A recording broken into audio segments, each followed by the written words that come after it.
Diane in Denmark here, rah, rah, rah. Oh, excuse me, a wee frog in my throat. It is Tuesday, beautiful sunny morning here in Copenhagen. And I don't know if you saw my Instagram yesterday, but I mentioned on Instagram we had an incredibly hot day yesterday. It is actually officially summer now here in Denmark. Our summer starts 1st of June. Autumn is the 1st of September, winter is 1st of December, and 1st of March signals spring. So we are officially in summer, but normally the weather doesn't always cooperate. But yesterday it was 27 degrees Celsius, that's 80 F, yesterday morning when I biked down to the sea with Vibeke.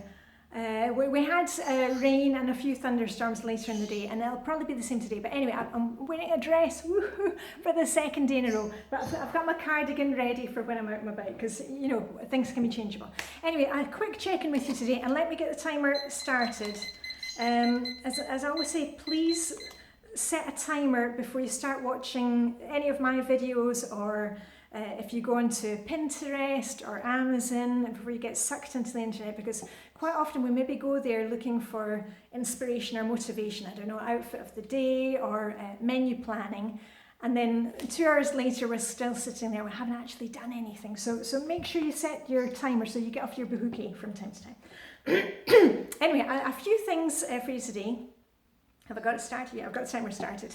A few things for you today. I want to do a quick question and answer session, and it's also plan and play day, where I'm normally talking about, you know, planning menus. And I want to tell you what the Danes will be eating tomorrow night, because we've got election night tomorrow. You know, it's big elections for us, general elections.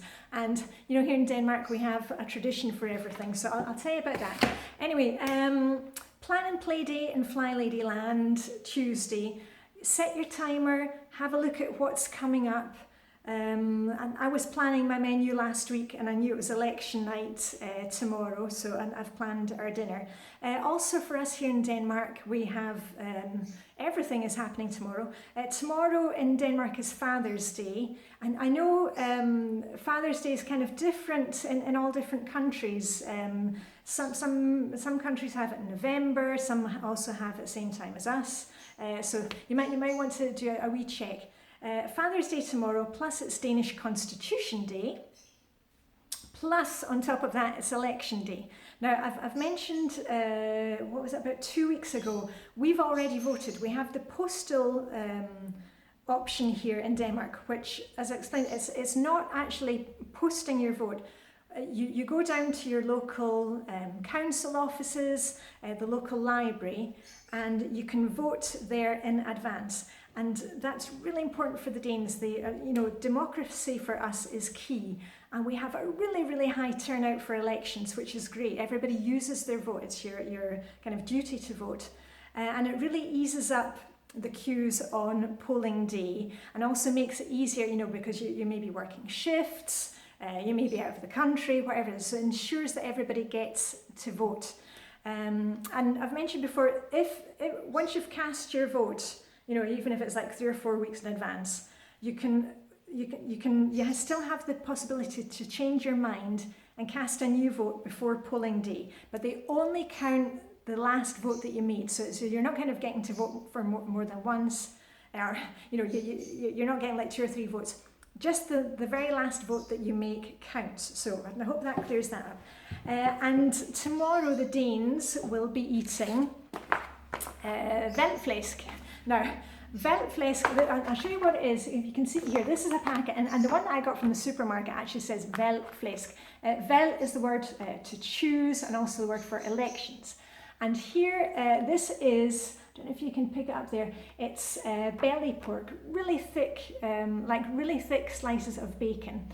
And I prepare mine. Have I done a video about it? I'm not sure. There may be one of my recipes and crafts video playlist. What I normally do is you sprinkle it with lots of salt, and then I do mine, I do it in the oven because it's less messy that way. Some people pan fry it. But I do mine in the oven, blast it in the oven, and then turn over lots of salt, and then blast it again, so it comes up really crispy. And you have it with boiled baby potatoes, and I'll be making homemade parsley sauce. It's just basically a bechamel sauce with lots of parsley. And I've mentioned that before, the Danes love their parsley, really traditional thing. And the name comes from Velflæsk. It's something that the Danes say, you know, like the politicians, you know, up to any election, they're coming with all these promises, empty promises, usually kind of with a populist note. They think easy votes, but there's not actually any backing for it, or rhyme or reason.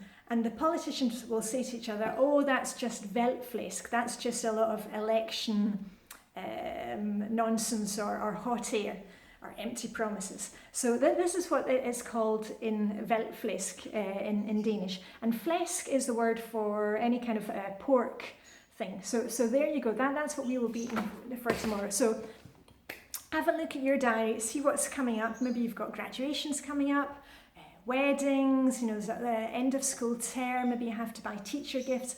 There's a lot going on right now. Don't be overwhelmed with it. Just, you know, set your timer, make a list, you know, grab a pencil and a pen, a piece of paper, and see what next action step you have to take. I've been through that before on the Getting Things Done series that I made. I'll put the link up there to that. Anyway, what else was I going to tell you? Oh yes, a few questions that have come in. I wanted to do a wee question answer session about colouring my hair. Now this first came up, I think it was back in January, when you saw me making videos in the kitchen. And I've mentioned this before, and I don't use kind of lights, you know, but I'm using my smartphone to make these videos. So I don't use any special lights, but my hair looks different in different settings. And there's a lady, you know, I'm doing the Dressing Your Truth program thing, and there's a lady in the Type 1 group, and she said she's got mood changing hair. It seems to change colour, you know, according to the weather and according to her mood. And I feel I'm a bit like that. It looked really, really dark in January because it was really dark in January. And now it looks much lighter. But I'll tell you, I haven't coloured my hair for about, I would say about 10 years. When I was young, you know, in my 20s, I would kind of do the kind of almost peroxide blonde. And then I went like really, really dark, almost black hair. And then after that, you know, my corporate days, I left it to the professionals. I've never done the home dyeing stuff since. And I didn't get full colours, but I would often get, what do you call it, highlights or streaks, as we used to call it, like in the 1980s. And I would have highlights put in to give it a bit more, make it a bit more interesting. I've got what they call in Danish, liver patty coloured hair. That's what you call it in Denmark, leverpostej-farve. Anyway, but then about 10 years ago, and because I had a lot of grey coming in, I didn't really like the contrast with the kind of more yellowy highlights, so I stopped getting it done. And actually, I wish the grey would come in faster, but you can ask my hairdresser. She and also Vibeke, we call it my halo. I've got really a lot of grey coming in at the back, if you see ever see my hair from the back. But I like the grey, and I really love the grey. So no, I don't colour my hair. Oh, and if I did, I would leave it to the professionals. I'm not the kind of home dyeing person. Anyway, so I hope that cleared that up, because somebody asked me about that recently. And actually with my new hairstyle, I really like it because it gives it a bit more, with the grey that I've got, it's a bit more obvious instead of the kind of flat dried style. Oh, and somebody also asked about styling my hair.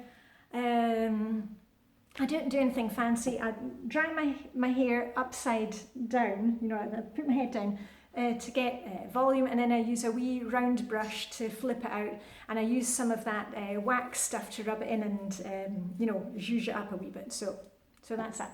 Right, questions that have come in recently, and these are questions that come up regularly at this time of year in the summer.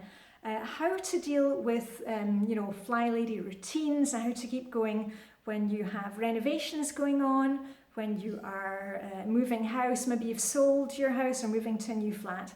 If you go to the Flylady website, flylady.net, there's a couple of really great sections where Flylady has gone into, you know, especially with regards to the packing thing and moving house, not just how to pack and what to pack and in which order, but actually the whole thing about setting yourself up for the months leading up to a move. So go and check that out. From personal experience, I can say, especially about the renovations, we've had 2 major renovations here. We did the kitchen, which took 2.5 months, and we had the bathroom done. That was only meant to take 2 months, but then they found asbestos up there. You know, it's a house from 1933. And everything had to be sealed off, and then we ended up taking a wall down, so that went over 3 months. The main thing is to keep it really, really simple. You know, I always say KISS, keep it simple, sweetie. Keep it simple with your routines, but keep going with your morning and evening routine. You need some stability while the rest of the house is in chaos. Tidy up as much as you can as you go, but don't worry about zone cleaning. You know, you'll get back to that whatever the area is. The main thing is that you make sure that your bedroom and the kids' bedrooms are a haven, that you have a place where it's kind of safe, you can close the door, even if it's just for 15 minutes, and get away from, you know, all the kind of noise that's going on. Because, you know, I've lived through that and I know what it's like. You've got the builders in and out, everything's kind of lying outside, maybe in the garden, you've got the tools, you've got the supplies, just to keep a little bit of normality. So don't worry too much about things like zone cleaning, but if you can keep up with your weekly home blessing and you know, just the daily routines and things like menu planning, don't kind of let the whole thing go to pot.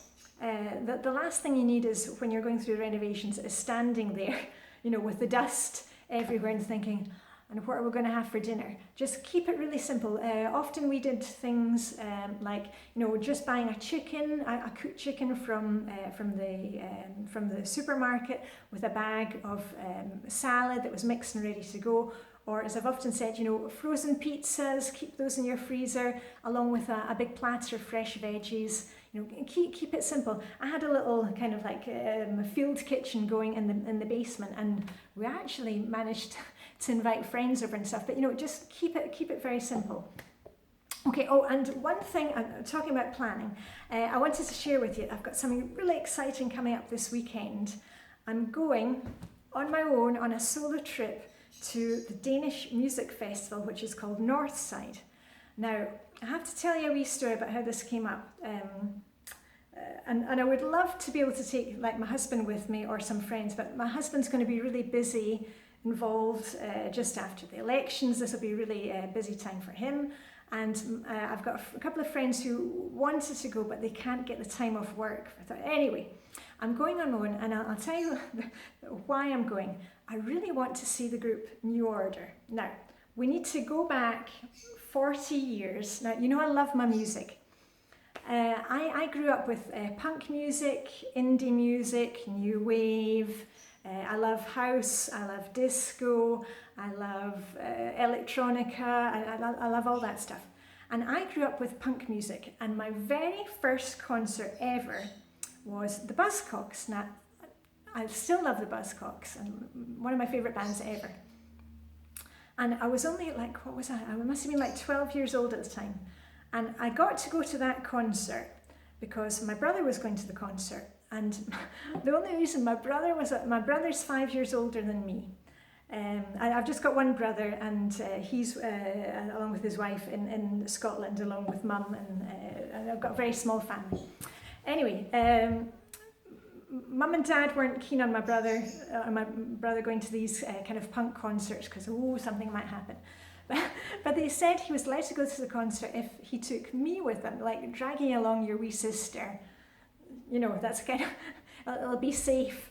And I think we went probably with some of his schoolmates. Anyway, we went to the concert, and the concert was in the Odeon Theatre. If you're in Edinburgh and you've seen Clark Street, okay, I'll finish up after this. The Odeon Theatre was a cinema which was also used for concerts, and we saw tons of concerts there. Anyway, we went to the concert, and you know, I wasn't interested in the support band. I mean, I'm just there to see the Buzzcocks. Anyway, the support band was Joy Division. Now, if you know anything about music or cult stuff, you will have heard of Joy Division. Iconic British band. They were one of the kind of punk industrial kind of sound, and they were iconic in that Ian Curtis, the lead singer, he committed suicide just on the eve of them going off to do an American tour, and they were going to break through there. And Joy Division were the support for the Buzzcocks. So the first ever band, you would say, I saw was Joy Division. Now, I've never been a huge fan of Joy Division. I mean, I've got Joy Division albums, but my brother was big into Joy Division. But Joy Division, after Ian Curtis committed suicide, they changed their name and became New Order. Now, I love New Order, and I've seen New Order a couple of times when I was in Edinburgh after that. Love New Order. And then I saw that they were coming to play NorthSide Festival. And I said to the kids and my husband, oh gosh, I would love to see them. I mean, and I'm not going to have the chance to kind of see them again, or goodness knows, God forbid something might happen to them. But this is maybe my last chance to see them. And I don't want to go to one of those huge festivals where people camp overnight like Roskilde. That's not my thing. I prefer small venues. Anyway, they're playing at NorthSide, which is a festival where it's you're not allowed to camp overnight. You know, you just come for the day and then go, and it's over 3 days. So I've bought my ticket. I'm going solo to NorthSide, and I realise this will be 40 years since I first saw Bernard Sumner, who's in New Order. So it's kind of, it's funny how things kind of come around. But 40 years ago, it was like 1979, I first saw Joy Division and the Buzzcocks, and here I am at the age of 51, off for my first ever Danish festival. Anyway, I'm all planned, and it's down to my Flylady planning, just looking at it, because I'm kind of scared, but excited scared. I've booked my hotel. I've also booked my train ticket, and I've booked on Danish trains. You can actually book in your bike. I'm going to take my bike with me, and I've booked a place for my bike, and I've booked a seat for me beside my bike. So that's all done. I picked up those. I've got my concert tickets, my thing that I'll exchange for my armband. So I'm really psyched up, ready to go. And I'm taking my bike with me to Aarhus. Aarhus is Denmark's second biggest town. Beautiful city. I don't know Aarhus really. I've got my Danish nephew and his wife. They live in Aarhus, and they usually go to the NorthSide festival, but just my luck. This year they're not going, but I'm quite happy going on my own, because when I go to concerts, I sing and I scream, and so I'm probably best on my own. And the other names at NorthSide, which really kind of pushed it for me, on Thursday night I'll be seeing The Streets, Mike Skinner and The Streets. Looking forward to that. And Tame Impala. I love Tame Impala. So looking forward to seeing them. And there was somebody else on Thursday. You can look up the programme. And then on Friday, New Order and Mark Ronson, if I can keep awake that long. So I'm looking forward to discovering Aarhus. And also I'll see how much I can film, because they also have a beautiful area that they're on the water, just like Copenhagen. And also they've got a really interesting art museum called Aros, or Eros, I don't know how you pronounce it. And also they have an outdoor museum which is called Den Gamle By, the old town, which is, you can see Denmark through the ages, and farming, and ladies, wearing outfits and baking bread and all that sort of stuff. So I'm really, really excited. I'm kind of scared excited, but I just wanted to press that to you today. Please make sure that you're looking after yourself, and we talked about this yesterday about decluttering. Get rid of all the stuff that doesn't matter and really enjoy what you have. For example, my husband loves his books. And we've got books everywhere, another box of books around yesterday. He loves his books. Me, it's music. I love music, and I had a really good chat with my brother yesterday about concerts and what was coming up. And what is your thing? Maybe your thing is collecting really intricate knitting patterns, or gardening. And in another news, our peonies are now, and I told you last week Lily of the Valley was blooming. Now we're on to peonies. I love peonies, especially the white ones. They're just about to bloom. So find out what is your thing, you know, what's your passion, and with a wee bit of planning, you can make it happen. I mean, look at me, 51, and I'm going to be seeing the order who I haven't seen, well, who I saw for the very first time 40 years ago. Anyway, on that note, I need to get going because I'm out to a few appointments today. But remember, just set your timer, look ahead, see what's coming up, do a bit of plan and play today, and remember the play part, it's so important. So anyway, on that note, live long and prosper, may the Danish hookah be with you, hope the sun is shining where you are, and I'll probably see you tomorrow. Okay, bye for now.